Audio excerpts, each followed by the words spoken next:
నమస్కారం leader Bhaskar news కి స్వాగతం. హెడ్లైన్ చూద్దాం.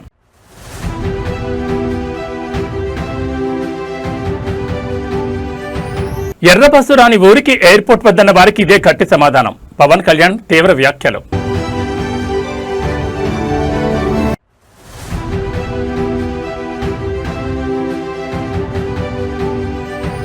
రాష్ట్ర ప్రజలంతా ఆయురారోగ్యాలతో సుభిక్షంగా ఉండాలి. బీఆర్ఎస్ వర్కింగ్ ప్రెసిడెంట్ ప్రార్థన.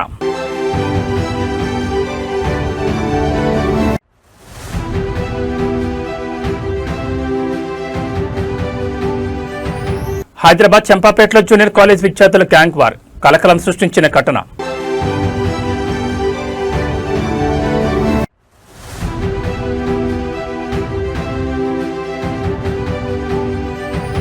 శ్రీశైలానికి భారీగా ప్రవాహం. 4 రోజుల్లోనే 25 టీఎంసీల వరద నమోదు. ఇక డీటెయిల్స్ చూస్తే భారత ప్రధాని నరేంద్ర మోడీ నాయకత్వంపై ప్రశంసల వర్షం కురిసింది. ప్రధాని మోడీ వంటి ప్రతిభాశీలి అయిన నాయకుడు దొరకడం మన భారతదేశం చేసుకున్న గొప్ప భాగ్యమని ముఖ్యమంత్రి చంద్రబాబు నాయుడు కొనియాడారు. ముఖ్యమంత్రిగా ఆ తర్వాత ప్రధానిగా గత 25 ఏళ్ల పాటు మోదీ ఈ దేశం కోసం అసామాన్యమైన కృషి చేశారని స్పష్టం చేశారు. దేశంలో మౌలిక వసతుల కల్పన, అంతర్జాతీయ స్థాయిలో భారత కీర్తి ప్రతిష్టలను పెంచడంలో ప్రధాని మోడీ పాత్ర మరవలేందని పేర్కొన్నారు. 144 కోట్ల జనాభా ఉన్న సువిశాల భారతదేశాన్ని ప్రగతి పదంలో ముందుకు తీసుకువెళ్లే అద్భుత సామర్థ్యం ఉన్న ఏకైక నాయకుడు ప్రధాని నరేంద్ర మోడీ అని అభివర్ణించారు. గుజరాత్ ముఖ్యమంత్రిగా సుదీర్ఘ పరిపాలనా అనుభవం అనంతరం ప్రధానిగా దేశాన్ని ప్రపంచంలోనే అగ్రగామిగా నిలిపేందుకు ఆయన పడుతున్న తపన ప్రశంసనీయమన్నారు. ఉత్తరాంధ్ర అభివృద్ధికి గేట్వేగా మారనున్న భోగాపురం అంతర్జాతీయ విమానాశ్రయం వంటి ప్రతిష్టాత్మక ప్రాజెక్టు నిర్మాణంలో కేంద్ర ప్రభుత్వ సహకారం అభినందనీయమన్నారు. ప్రధాని మోడీ విజన్ వల్ల దేశంలోనే కాకుండా ఆంధ్రప్రదేశ్ రాష్ట్రంలోనూ మౌలిక సదుపాయాలు వేగవంతంగా విస్తరిస్తున్నాయని తెలిపారు. కేంద్ర రాష్ట్ర ప్రభుత్వాల భాగస్వామ్యంతో ఆంధ్రప్రదేశ్ శరవేగంగా అభివృద్ధి చెందుతోందని నాయకులు ధీమా వ్యక్తం చేస్తున్నారు. PM Saab, Modi Saab, I am telling you with my heart, we are in inspiring time. The world has moved from IT to AI. The right knowledge is available. The right technology is maturing. But we need leaders to deliver. Democratic countries everywhere are facing crisis, searching for new leaders. We are fortunate, India is fortunate. There is a tested leadership. 25 years, Narendra Modi ji as Chief Minister and Prime Minister of India has done extraordinary work. నేను చెప్పింది వాస్తవం అయితే మోడీ గట్టిగా చెప్పాలి.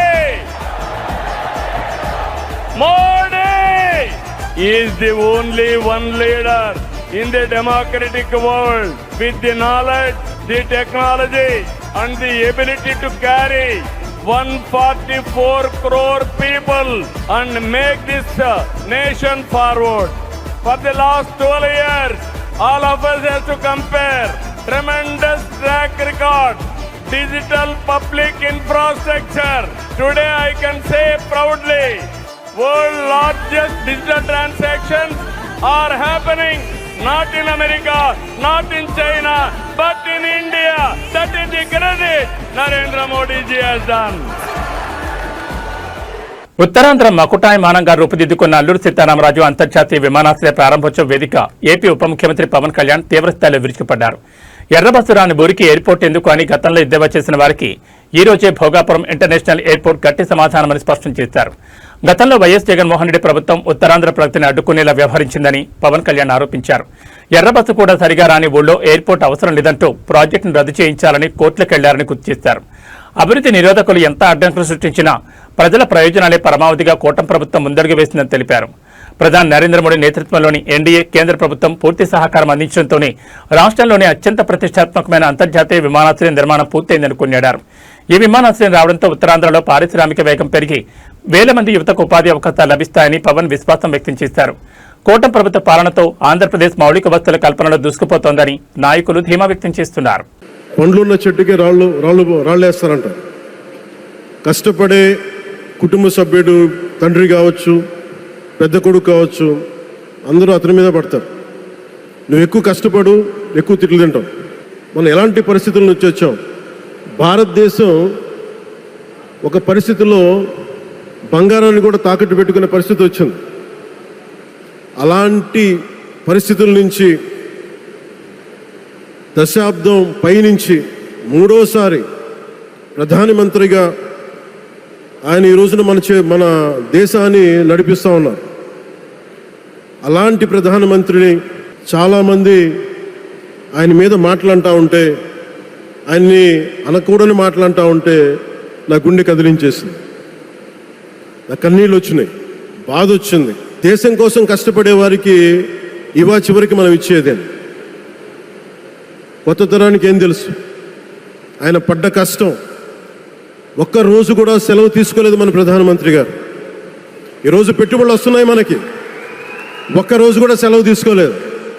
శత్రు దేశాలు, మన అభివృద్ధికి ఈర్ష్యపడే పశ్చిమ దేశాలు, వీటన్నిటినీ తట్టుకొని ఒకవైపు విదేశాల్లో ఉండే శత్రువులతో పోరాడాలి, దేశాన్ని అభివృద్ధి పదంలో తీసుకెళ్దామంటే అంతర్గత శత్రువులతో పోరాడాలి. అలాంటి వ్యక్తికి మనం ఇవ్వగలిగేది కేవలం మేమున్నాం మీ వెంట, మీ మీద మాట పడితే అది మా మీద పడ్డట్టే, అదే మన వారికి ఇవ్వాల్సింది. నిజంగా ఆయన జంతర్ మంత్రులు అన్ని మాట్లాడుతూ ఉంటే నేను ఈ రోజున ప్రధానమంత్రి గారికి ఒకటే ఇస్తున్నాను, మిమ్మల్ని కొట్టే నాయకుడు లేడు ఈ భారతదేశంలో, రాబోడు. కానీ మీరు పడ్డ శ్రమ, మీరు పడ్డ కష్టం ఎవరు తీసుకోలేరు. ఎన్ని బాధలు పడ్డా, ఎన్ని దెబ్బలు తిన్నా ఈరోజు మనం గర్వంగా చెప్పుకుంటున్నాం.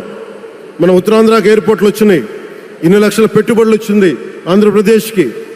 కానీ ఇవన్నీ తట్టుకొని చెయ్యాలి అంటే 144 కోట్ల తాలూకు ప్రజల ఆకాంక్షల్ని ఎంతోమంది వెనక్కి లాగుతున్నా, ఒకళ్ళు ముందుకు తీసుకెళ్లాలంటే ఎంతమంది తిడుతున్నా విమర్శిస్తున్నా తీసుకెళ్తున్నారంటే ఒకే ఒక నాయకుడు ప్రధానమంత్రి శ్రీ నరేంద్ర మోదీ గారు.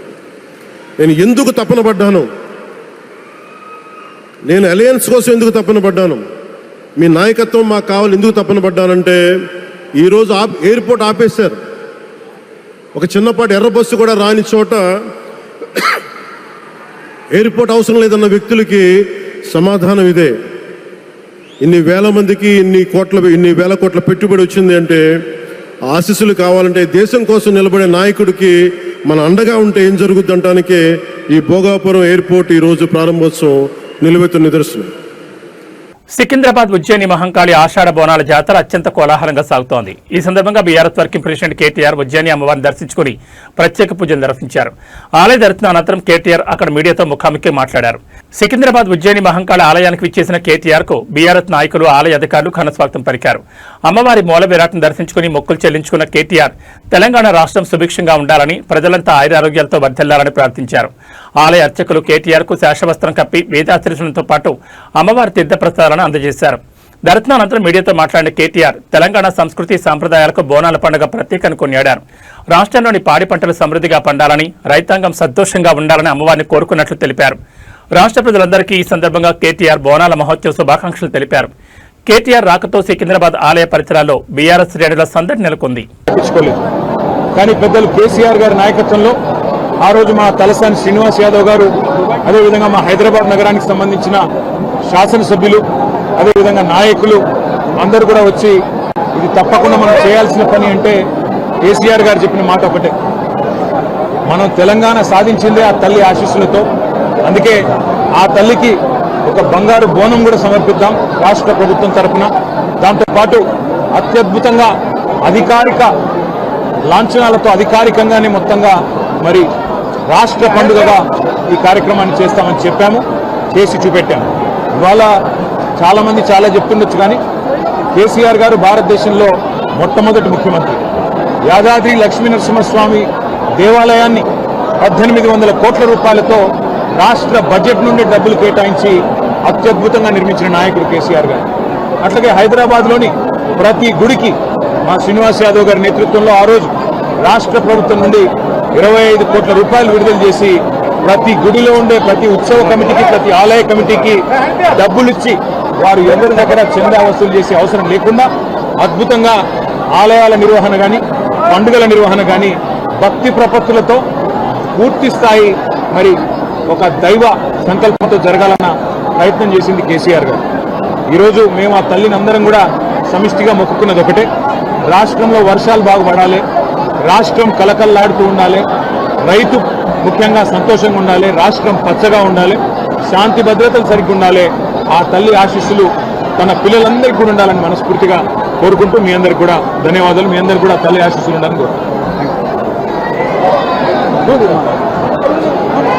తెలంగాణ సంస్కృతి సంప్రదాయాలకు ప్రతిరూపమైన ఆషాఢ బోనాల మహోత్సవాలు రాష్ట్ర వ్యాప్తంగా అత్యంత వైభవంగా సాగుతున్నాయి. ప్రసిద్ధ పుణ్యక్షేత్రం సికింద్రాబాద్ శ్రీ ఉజ్జయిని మహంకాళ అమ్మవారికి తెలంగాణ రాష్ట్ర ప్రభుత్వం తరపున ముఖ్యమంత్రి యనమల రేవంత్ రెడ్డి బంగారు బోనం మరియు పట్టు వస్త్రాలు సమర్పించి ప్రత్యేక పూజలు నిర్వహించారు.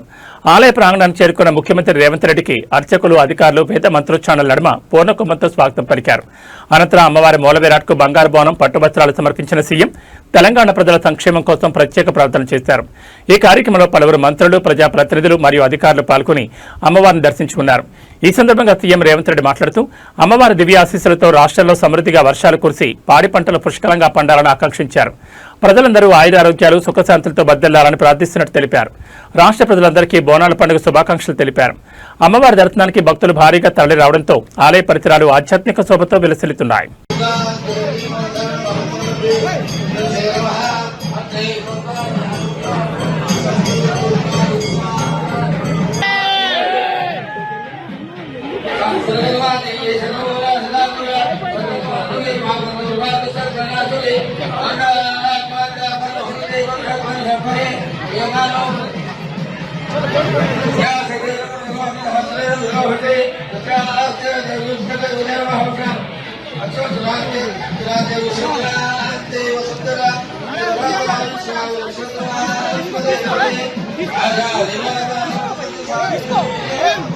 కేంద్ర ప్రభుత్వం తీసుకురావాలని భావిస్తున్న పార్లమెంట్ నియోజకవర్గాల పునర్విభజన చట్టం లేదా డీలిమిటేషన్ బిల్లుపై దక్షిణాది రాజకీయాల్లో తీవ్ర దుమారం రేగుతోంది. ముఖ్యంగా తమిళనాడు రాష్ట్ర ప్రయోజనాలకు భంగం కలిగించేలా ఉన్న ఈ ప్రక్రియను మద్దతిచ్చే ఏ రాజకీయ పార్టీ అయినా లేదా వ్యక్తి అయినా తమిళ ప్రజలకు తీరని ద్రోహం చేసినట్లేనని చరిత్ర వారిని 21వ శతాబ్దపు ఎట్టప్పన్లుగా గుర్తించుకుంటుందని ప్రాంతీయ నేతలు తీవ్రస్థాయిలో హెచ్చరిస్తున్నారు. గత కొన్ని దశాబ్దాలుగా కేంద్ర ప్రభుత్వ మార్గదర్శకాలకు అనుగుణంగా జనాభాను సమర్థవంతంగా నియంత్రించిన తమిళనాడు, కేరళ, ఆంధ్రప్రదేశ్, తెలంగాణ వంటి రాష్ట్రాలకు డీలిమిటేషన్ వల్ల అన్యాయం జరుగుతుందనే విమర్శలు వెల్లువెత్తున్నాయి. కేవలం జనాభా ప్రాతిపదికన పార్లమెంట్ స్థానాలను పునర్విభజిస్తే ఉత్తరాది రాష్ట్రాల్లో లోక్సభ స్థానాల సంఖ్య విపరీతంగా పెరిగి దక్షిణాది రాష్ట్రాల రాజకీయ ప్రాతినిధ్యం మరియు పార్లమెంటరీ బలం గణనీయంగా తగ్గిపోతుందని తీవ్ర ఆందోళన వ్యక్తమవుతోంది. అభివృద్ధి మరియు జనాభా నియంత్రణలో ఆదర్శంగా నిలిచిన రాష్ట్రాలకు శిక్ష పడేలా నియోజకవర్గాల లెక్కింపు ఉండకూడదని దక్షిణాది పార్టీలు డిమాండ్ చేస్తున్నాయి. సమాఖ్య స్ఫూర్తిని దెబ్బతీసే విధంగా కేంద్రం అడుగులు వేస్తే అన్ని పార్టీలు ఏకమై పోరాడాలని, రాష్ట్ర హక్కుల విషయంలో రాజీ పడే ప్రసక్తే లేదని స్పష్టం చేస్తున్నాయి. I just have one thing to say, and I think it is a very important thing for the future of the Tamil people, the Tamil language, and the state of Tamil Nadu. There is an attempt by the BJP to do delimitation.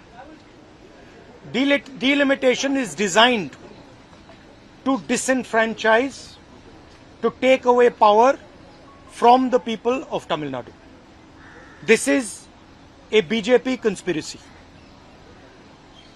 There was a historical character in Tamil Nadu called Attappan.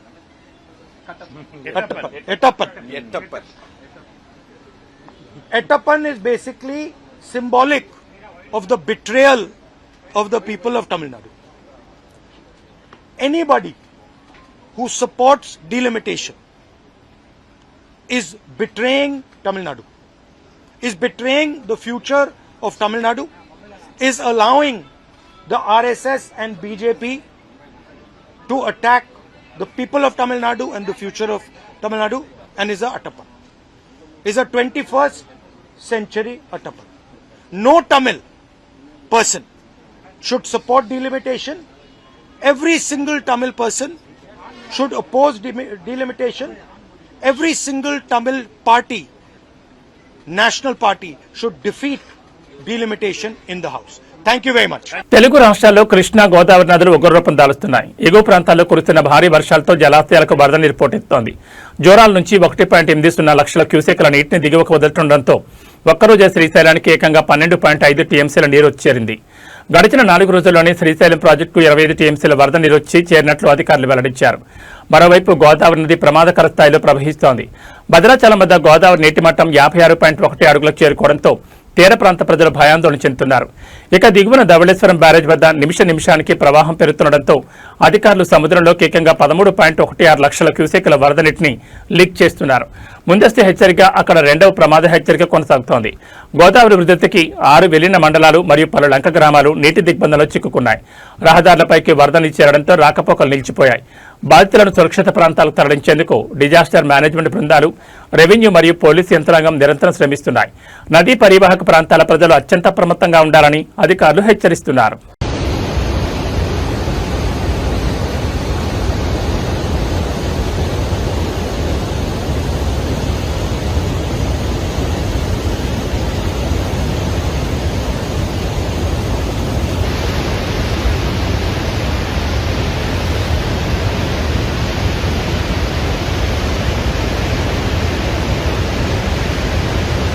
Kurnool జిల్లాలో రాజకీయ కష్టాలు మళ్లీ బగ్గుమన్నాయి. చిప్పగిరి మండలం సంగాల గ్రామంలో వైఎస్ఆర్సీపీ నాయకులపై అధికార TDP శ్రేణులు విచక్షణారహితంగా దాడికి దిగిన ఘటన తీవ్ర కలకలం రేపింది. వైసీపీ నేత గిరి ఇంటిపై టీడీపీ నాయకుడు నాగరాజు మరియు ఆయన వర్గీయులు దాడి చేయడంతో గ్రామంలో భయాందోళన వ్యక్తమవుతున్నాయి. సంగాల గ్రామానికి చెందిన వైసీపీ నాయకుడు గిరి నివాసం వద్దకు చేరుకున్న టీడీపీ నాయకుడు నాగరాజు, ఆయన మద్దతుదారులు హఠాత్తుగా దాడికి తెగబడ్డారని బాధితులు ఆరోపిస్తున్నారు. ఎలాంటి కారణం లేకుండానే కావాలని గొడవ దిగి తమ ఇంటిపై దాడులు చేశారని వైఎస్ఆర్సీపీ శ్రేణులు మండిపడుతున్నాయి. ఈ దాడితో ఇరు వర్గాల నడుమ తీవ్ర వాగ్వాదం చోటు చేసుకుంది. ఈ హఠాత్ పరిణామంతో సంగాల గ్రామంలో తీవ్ర ఉద్రిక్త వాతావరణం నెలకొంది. సమాచారం అందుకున్న పోలీసులు వెంటనే గ్రామానికి చేరుకుని పరిస్థితిని సమీక్షించారు. ఘటనపై ఫిర్యాదులు స్వీకరించిన పోలీసులు కేసు నమోదు చేసుకుని మళ్లీ శాంతి భద్రతల విఘాతం కలగకుండా చర్యలు వేగవంతం చేశారు. కర్నూలు జిల్లాలో జరుగుతున్న వరుస రాజకీయ ఘర్షణలు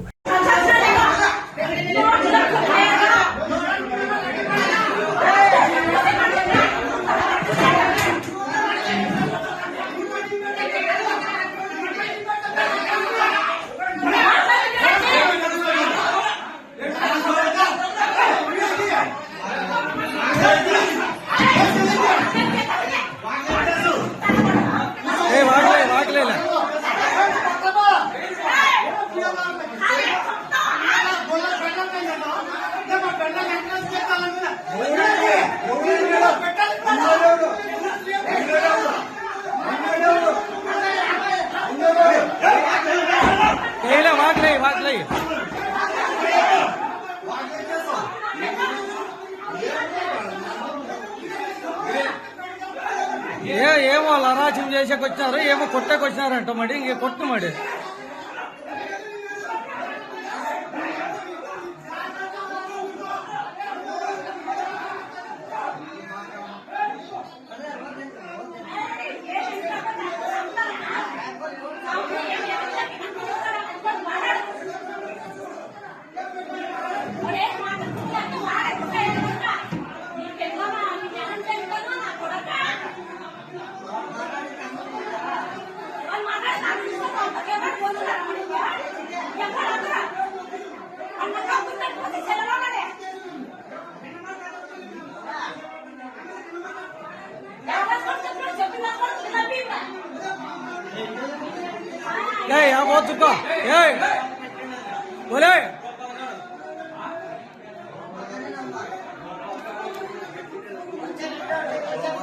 హైదరాబాద్ నగరంలోని చంపాపేట్ ప్రాంతంలో తీవ్ర కలకలం రేకింది. నడి రోడ్డుపై జూనియర్ కాలేజ్ విద్యార్థులు 2 గ్రూపులుగా విడిపోయి భీకరంగా కొట్టుకోవడంతో స్థానికులు భయాందోళనకు గురయ్యారు.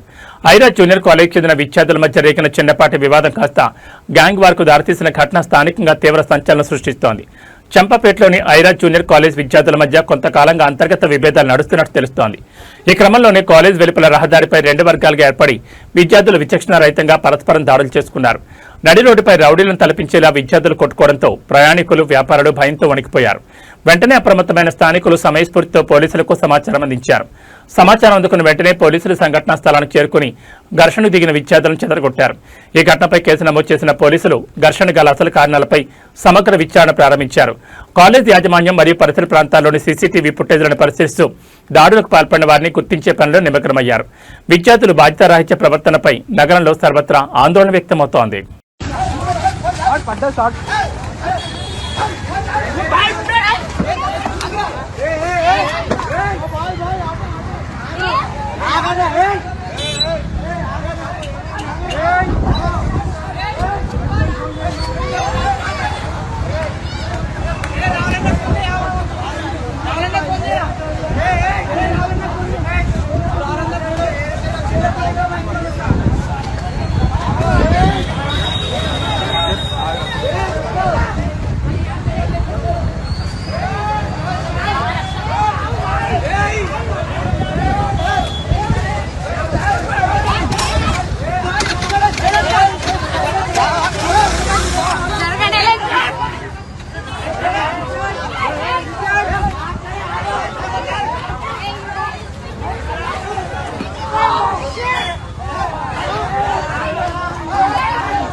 సంగారెడ్డి జిల్లాలో తీవ్ర సంచలనం రేకింది. వట్పల్లి పోలీస్ స్టేషన్పై గ్రామస్తులు విచక్షణారహితంగా దాడికి దిగారు.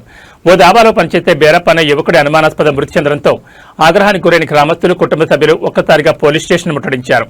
పిఎస్ అద్దాలు, ఫర్నిచర్ను ధ్వంసం చేయడంతో వట్పల్లిలో తీవ్ర ఉద్రిక్త పరిస్థితులు నెలకొన్నాయి. స్థానిక దాబాలో పనిచేసే బేరప్ప చెట్టుకు శవమై వేలాడుతూ కనిపించాడు. అయితే ఈ ఘటనపై తమకు ఎలాంటి ముందస్తు సమాచారం ఇవ్వకుండానే పోలీసులు మృతదేహాన్ని చెట్టు నుంచి కిందకు దించారని కుటుంబ సభ్యులు, గ్రామస్తులు తీవ్ర ఆగ్రహం వ్యక్తం చేస్తున్నారు. సంఘటనా స్థలాన్ని పరిశీలించకుండానే పోలీసులు ఈ విధంగా ఎలా వ్యవహరిస్తారని ప్రశ్నిస్తూ స్థానికులు పెద్ద ఎత్తున పోలీస్ స్టేషన్ వద్దకు చేరుకుని పోలీసులతో తీవ్ర వాగ్వాదాన్ని దిగారు. వాగ్వాదం పెరగడంతో ఆగ్రహంతో ఊగిపోయిన జనాలు పోలీస్ స్టేషన్లకు దూసుకెళ్లి నాశనం చేశారు. పిఎస్ కిటికీల అద్దాలు, కుర్చీలు, రికార్డ్, ఫర్నిచర్ను ధ్వంసం చేశారు. ఈ హఠాత్ పరిణామంతో అప్రమత్తమైన ఉన్నతాధికారులు వట్పల్లికి అదనపు పోలీసు బలగాలను మోహరించి పరిస్థితిని అదుపులోకి తెచ్చేందుకు ప్రయత్నిస్తున్నారు. బేరప్ప మృతికి గల అసలు కారణాలు తేల్చడంతో పాటు పిఎస్పై దాడి చేసిన వారిపై కేసులు నమోదు చేసేందుకు పోలీసులు చర్యలు వేగవంతం చేశారు.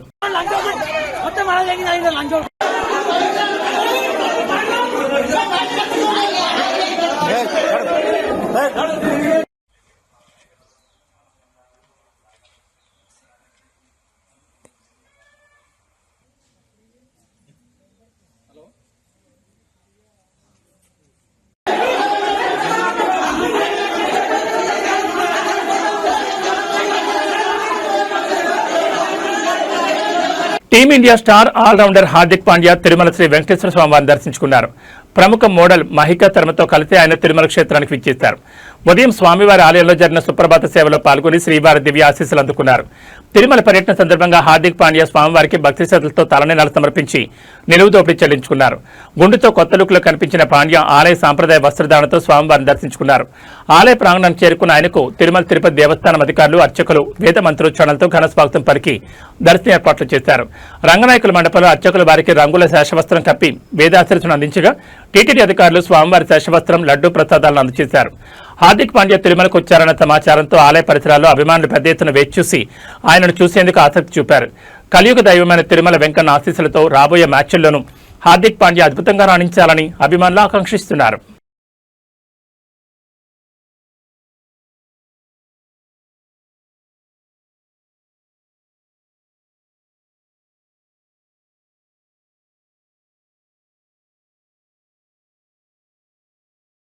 Hollywood super hero movie Spider Man Indian box office వద్ద వసూళ్ల సునామీ సృష్టిస్తోంది. విడుదలైన మొదటి రోజు నుంచే థియేటర్లలో కాసుల వర్షం కురిపిస్తున్న ఈ చిత్రం కేవలం 3 రోజుల్లోనే భారతీయ బాక్సాఫీస్ దగ్గర ఏకంగా 211 కోట్ల రూపాయల గ్రాస్ వసూళ్లను సాధించి ట్రేడ్ వర్గాలను సైతం తీవ్ర ఆశ్చర్యానికి గురిచేస్తోంది. ఇండియన్ బాక్సాఫీస్ వద్ద 3 రోజుల్లో 176 కోట్ల రూపాయల నెట్ కలెక్షన్లు రాబట్టిన స్పైడర్ మ్యాన్ అంతర్జాతీయంగానూ తన సత్తా చాటుతోంది. ప్రపంచవ్యాప్తంగా దాదాపు $358 మిలియన్ భారీ వసూళ్లను సాధించి సూపర్ హీరో సినిమాల చరిత్రలో సరికొత్త మైలురాయిని నెలకొల్పింది. మల్టీప్లెక్స్ల నుంచి సింగిల్ స్క్రీన్స్ వరకు అన్ని చోట్ల హౌస్ఫుల్ బోర్డులతో రీసౌండ్ వస్తోంది. ఆదివారం కావడం మరియు మార్నింగ్ షోల నుంచి థియేటర్ల కలకల్లాడంతో ఈ రోజు కలెక్షన్ల దాడి మరింత తీవ్రంగా ఉండే అవకాశం ఉందని ట్రేడ్ అనలిస్టులు అంచనా వేస్తున్నారు. స్పైడర్ మ్యాన్ మ్యాన్యతో అటు మెట్రో సిటీస్, ఇటు బీసీ సెంటర్లలోనూ బాక్సాఫీస్ షేక్ అవుతోంది.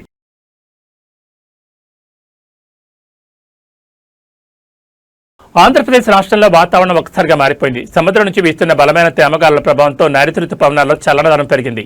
దీని ఫలితంగా రాష్ట్ర వ్యాప్తంగా పలు జిల్లాల్లో మోస్తరు నుంచి భారీ వర్షాలు కురిసే అవకాశం ఉందని భారత వాతావరణ శాఖ హెచ్చరించింది. ఉత్తర కోస్తా మరియు ఏజెన్సీ ప్రాంతాల్లో వర్షాల తీవ్రత ఎక్కువగా ఉండనుంది. ముఖ్యంగా శ్రీకాకుళం, అల్లూరు సీతారామరాజు, అనకాపల్లి, తూర్పుగోదావరి మరియు ఏలూరు జిల్లాల్లో పలుచోట్ల ఈ రోజు నుంచి మోస్తరు నుంచి భారీ వర్షాలు పడే అవకాశం ఉంది.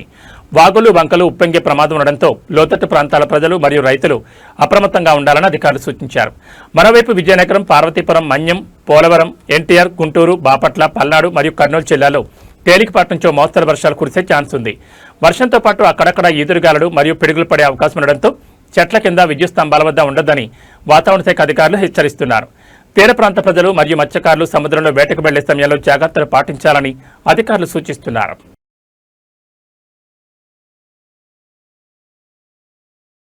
ఇవి బులెటిన్ విశేషాలు. మరో బులెటిన్లో మళ్ళీ కలుసుకుందాం. నమస్కారం.